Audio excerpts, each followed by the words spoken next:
E se eu te dissesse que a economia brasileira em 2025 pode seguir dois caminhos totalmente diferentes? Um deles promete fortalecer os programas sociais e impulsionar o consumo, enquanto o outro foca em austeridade, redução da dívida pública e privatizações. Mas qual dessas estratégias é a melhor para o país? E, principalmente, qual delas vai afetar mais o seu bolso?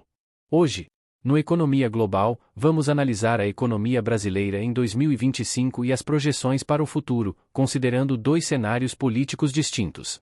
O primeiro cenário, a continuidade do governo Lula, caso ele seja reeleito. O segundo cenário, a vitória de um candidato de perfil mais liberal, como Jair Bolsonaro ou um novo nome do espectro econômico conservador. O objetivo, explicar as políticas econômicas de cada abordagem e seus impactos no crescimento do país, na inflação, nos juros, no mercado de trabalho e, claro, no seu dia a dia. Vamos atualizar o cenário econômico do Brasil em 2025, analisando três aspectos fundamentais: o crescimento do PIB, a inflação e os juros, além da situação das contas públicas. 1. Crescimento do PIB. De acordo com a Secretaria de Política Econômica, SPE, do Ministério da Fazenda, a economia brasileira deve crescer cerca de 2,3% em 2025. Esse número é inferior aos 3,4% registrados em 2024, indicando uma desaceleração no ritmo de expansão econômica. Por que isso acontece?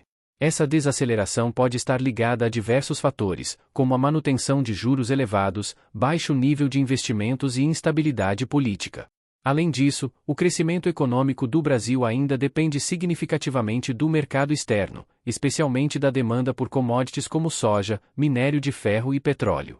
Se esses setores forem afetados por crises globais, o impacto será sentido diretamente na economia brasileira. 2. Inflação e taxa de juros. A inflação continua sendo um dos principais desafios da economia brasileira. As projeções do Ministério da Fazenda apontam que, em 2025, a inflação deve ficar em torno de 4,9%, ultrapassando o teto da meta estabelecida, que é de 4,5%. Como isso afeta o seu bolso? Com a inflação nesse patamar, os preços de produtos e serviços continuarão subindo, reduzindo o poder de compra da população. Além disso, o Banco Central elevou a taxa básica de juros, Selic, para 14,25% ao ano, após um aumento de 1 ponto percentual. Na prática, isso significa que tomar crédito, seja para financiar um carro, uma casa ou para um pequeno empresário investir no seu negócio, continua muito caro.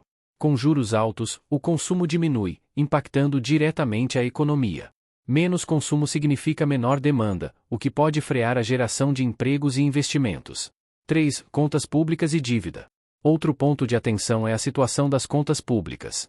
O governo federal projeta um superávit primário de aproximadamente 15 bilhões de reais para 2025, conforme a revisão do projeto de lei orçamentária.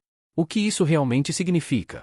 O superávit primário ocorre quando o governo arrecada mais do que gasta, excluindo os juros da dívida pública. Isso pode indicar um controle fiscal mais rígido, o que é visto positivamente pelo mercado financeiro e pode aumentar a confiança dos investidores. O grande desafio do governo é equilibrar as contas sem comprometer investimentos essenciais, como saúde, educação e infraestrutura. Embora cortar gastos possa trazer alívio para as contas públicas, também pode afetar serviços essenciais para a população. Resumo da situação. O Brasil está crescendo, mas em um ritmo mais lento do que no ano anterior. A inflação segue alta, impactando o custo de vida da população. Os juros elevados dificultam o acesso ao crédito e freiam o consumo. O governo enfrenta o desafio de equilibrar as contas públicas sem prejudicar áreas essenciais. Agora que entendemos o cenário atual, vamos explorar os possíveis caminhos que a economia brasileira pode seguir nos próximos anos, dependendo de quem vencer as eleições. Cenário 1. Reeleição de Lula e continuidade do modelo atual. Se o presidente Luiz Inácio Lula da Silva for reeleito, é provável que sua política econômica se baseie em três pilares principais: aumento do investimento público e programas sociais, reforma tributária visando justiça fiscal e fortalecimento das relações internacionais para atrair investimentos externos. 1. Aumento do investimento público e programas sociais. Uma das propostas centrais do governo é a ampliação da faixa de isenção do imposto de renda para aqueles que ganham até R$ 5.000 mensais. Essa medida beneficiaria aproximadamente 10 milhões de contribuintes, aumentando o poder de compra da classe média. No entanto, essa isenção representaria uma renúncia fiscal de cerca de 27 bilhões de reais anuais, exigindo medidas compensatórias para equilibrar as contas públicas. Para compensar essa perda de receita, o governo propõe a criação de uma alíquota mínima de 10% para pessoas com rendimentos anuais superiores a 1,2 milhão de reais. Essa medida visa promover maior equidade fiscal e garantir que os mais ricos contribuam proporcionalmente mais.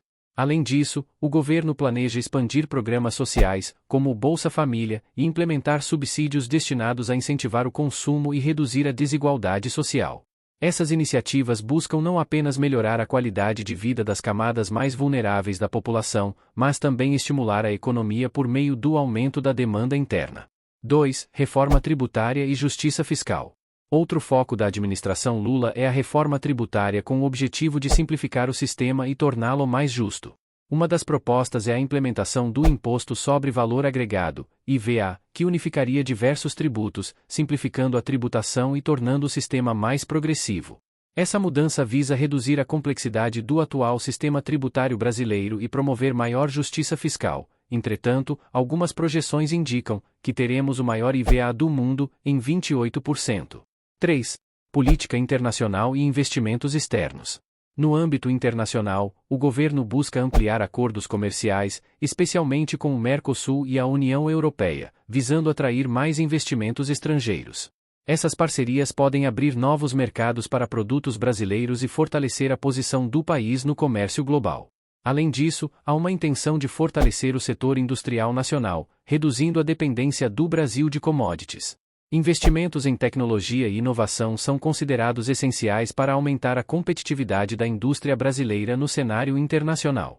Possíveis impactos: aumento do poder de compra e estímulo ao consumo. A isenção do imposto de renda para rendas até R$ 5.000 aumentaria a renda disponível de milhões de brasileiros, potencialmente estimulando o consumo e impulsionando a economia.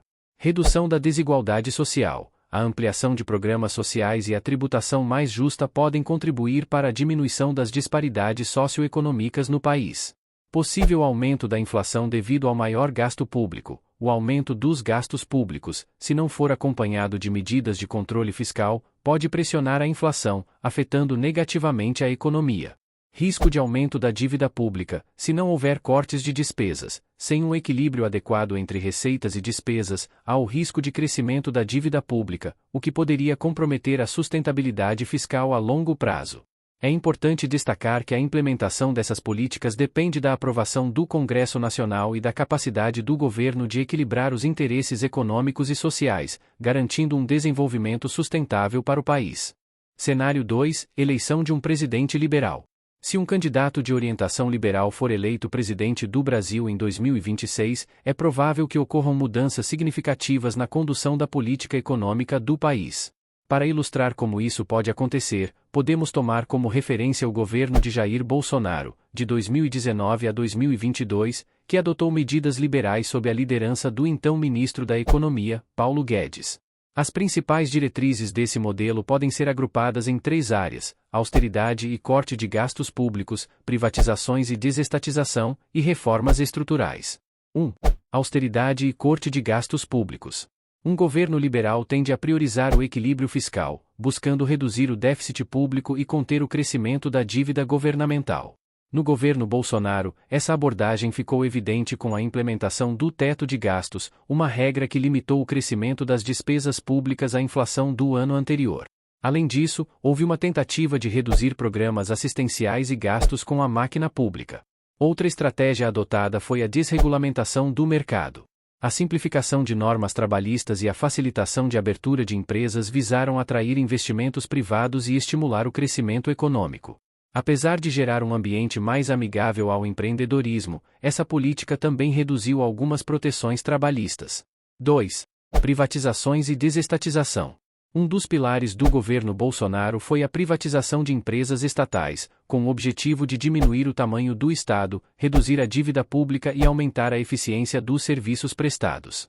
A Eletrobras foi privatizada, além da venda de subsidiárias da Petrobras, concessões de aeroportos, rodovias e portos para a iniciativa privada.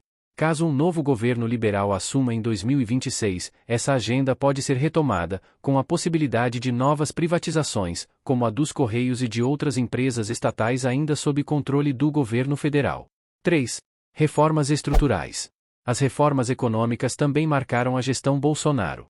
A mais significativa foi a reforma da Previdência, aprovada em 2019, que aumentou a idade mínima para a aposentadoria e mudou as regras de contribuição, reduzindo o déficit previdenciário a longo prazo.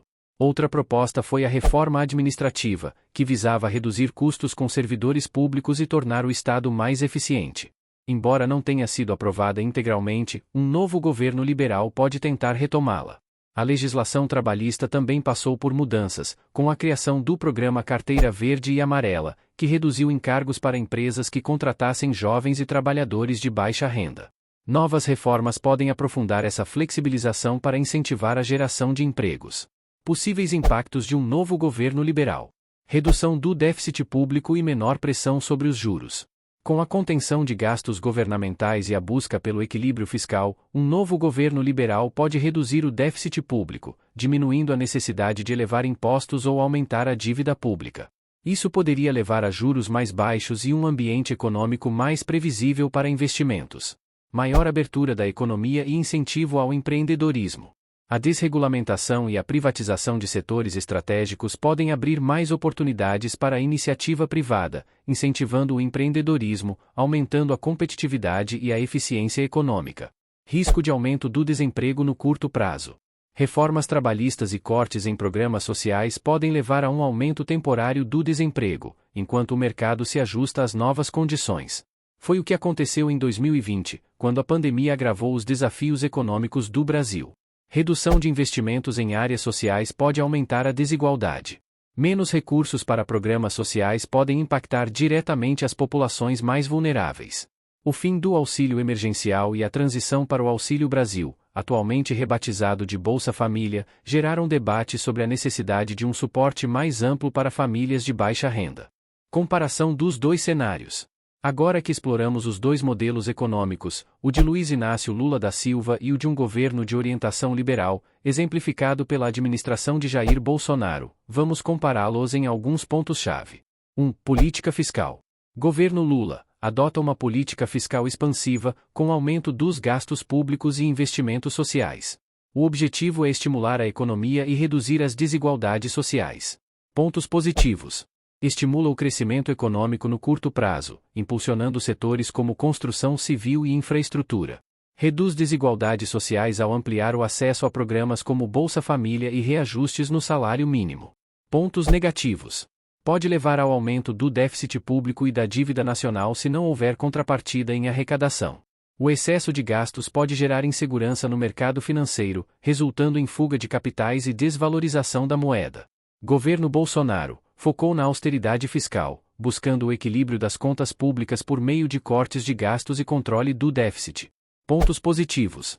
Maior controle das contas públicas, reduzindo o crescimento da dívida e minimizando riscos fiscais. A estabilidade fiscal pode atrair investidores estrangeiros e melhorar a confiança no Brasil. Pontos negativos. Cortes excessivos podem afetar serviços essenciais, como saúde e educação, reduzindo o impacto social das políticas públicas. O foco no equilíbrio fiscal pode levar a um crescimento econômico mais lento devido à menor injeção de dinheiro na economia. 2. Impostos. Governo Lula propõe aumentar impostos para os mais ricos e aliviar a carga tributária da classe média. A ideia é implementar uma reforma tributária que torne o sistema mais progressivo. Pontos positivos. Redução da desigualdade social ao tributar grandes fortunas e lucros exorbitantes. Maior arrecadação pode financiar programas sociais e infraestrutura sem aumentar a dívida pública. Pontos negativos. O aumento de impostos para empresas e investidores pode desestimular novos investimentos e gerar fuga de capitais. Pode gerar um efeito cascata, aumentando os custos de produção e elevando os preços dos produtos finais para o consumidor. Governo Bolsonaro defendeu a redução de impostos como forma de estimular a economia. No entanto, essa redução pode ser acompanhada de cortes em programas sociais para manter o equilíbrio fiscal. Pontos positivos. Redução da carga tributária incentiva empresas a expandirem seus negócios, gerando mais empregos. Maior poder de compra para o consumidor, pois menos impostos significam preços potencialmente mais baixos. Pontos negativos. Pode resultar em menor arrecadação do governo, dificultando investimentos em infraestrutura e serviços públicos. Pode aumentar a desigualdade ao não beneficiar diretamente as classes mais baixas, que dependem de políticas públicas. 3. Empregos. Governo Lula busca estimular a geração de empregos por meio de investimentos públicos e programas sociais. Acredita-se que o aumento do consumo interno impulsione a criação de vagas. Pontos positivos. Programas de incentivo ao emprego e investimento estatal podem aumentar a oferta de vagas, especialmente em setores como infraestrutura. A ampliação do consumo interno impulsiona a demanda por mão de obra, reduzindo o desemprego. Pontos negativos. Se a economia crescer artificialmente devido ao gasto público, pode haver aumento do desemprego quando esses estímulos forem reduzidos. Regulações trabalhistas mais rígidas podem desestimular a contratação por parte das empresas. Governo Bolsonaro implementou reformas trabalhistas visando maior flexibilidade no mercado de trabalho. Embora essas medidas possam modernizar as relações de trabalho, há o risco de aumento do desemprego no curto prazo devido a ajustes no mercado. Pontos positivos. Maior flexibilização permite que empresas contratem mais facilmente, reduzindo a informalidade. Redução de encargos trabalhistas pode incentivar pequenos negócios e startups a crescerem. Pontos negativos. Flexibilização excessiva pode levar à precarização do trabalho, com contratos temporários e salários menores. O modelo favorece mais as empresas do que os trabalhadores, podendo gerar maior insegurança no emprego. 4. Dívida pública. Governo Lula. O aumento dos gastos públicos pode levar ao crescimento da dívida, especialmente se não houver um ajuste fiscal adequado. Pontos positivos. Investimentos estratégicos podem gerar crescimento econômico sustentável e maior arrecadação futura. A dívida pode ser administrável se houver crescimento do PIB maior que o endividamento. Pontos negativos. Se não controlada, a dívida pode gerar aumento de juros e tornar o financiamento do governo mais caro. Risco de descontrole fiscal, levando à desvalorização da moeda e perda de credibilidade no mercado financeiro. Governo Bolsonaro. A política de austeridade e controle de gastos teve como objetivo reduzir a dívida pública ao longo do tempo. Pontos positivos. Maior disciplina fiscal melhora a percepção de risco do Brasil, reduzindo custos de captação de recursos. Redução da dívida pode abrir espaço para cortes de impostos no futuro. Pontos negativos.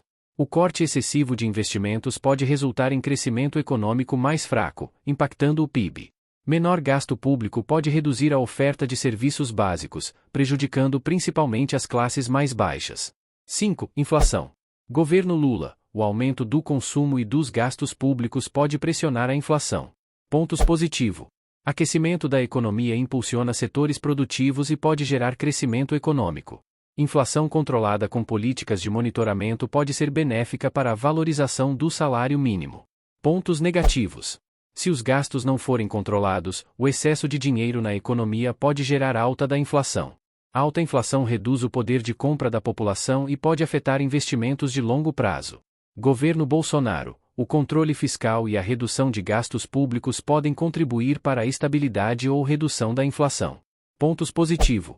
Menos intervenção estatal pode evitar inflação excessiva, mantendo a economia mais equilibrada.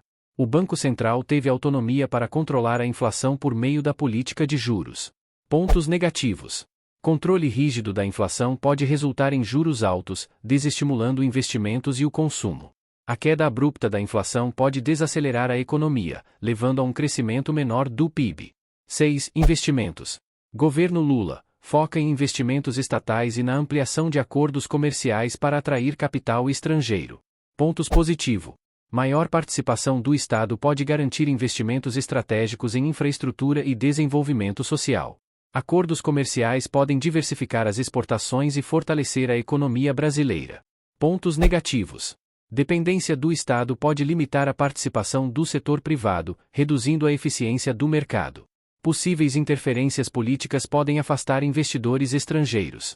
Governo Bolsonaro incentivou o setor privado por meio de privatizações e desregulamentações, buscando aumentar a eficiência econômica e atrair investimentos.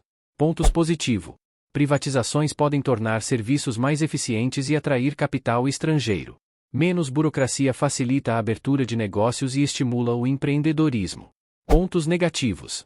Privatizações podem resultar em aumento de tarifas de serviços essenciais. Setores estratégicos sob controle privado podem reduzir investimentos de longo prazo. Qual é o melhor caminho?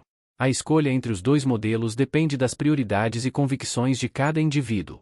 Modelo do governo Lula. Se você acredita que o Estado deve intervir mais na economia para reduzir desigualdades sociais e promover justiça social, este modelo pode ser mais alinhado com suas convicções. Modelo do governo Bolsonaro. Se você defende um Estado menor, com menos intervenção na economia, priorizando a eficiência econômica e a liberdade de mercado, a abordagem liberal pode parecer mais atrativa. É importante notar que ambos os modelos têm seus prós e contras. A eficácia de cada abordagem depende de diversos fatores, incluindo o contexto econômico global, a capacidade de implementação das políticas e a resposta da sociedade às mudanças propostas. E agora, quero saber de você. Qual dessas abordagens você acredita que traria mais benefícios para o Brasil? O modelo de mais intervenção do governo ou de menos Estado e mais mercado? Comente aqui embaixo. E se você gostou desse vídeo, não se esqueça de deixar o like e se inscrever no canal para mais conteúdos como esse. Ative o sininho para não perder nenhum vídeo sobre política e economia. Nos vemos na próxima.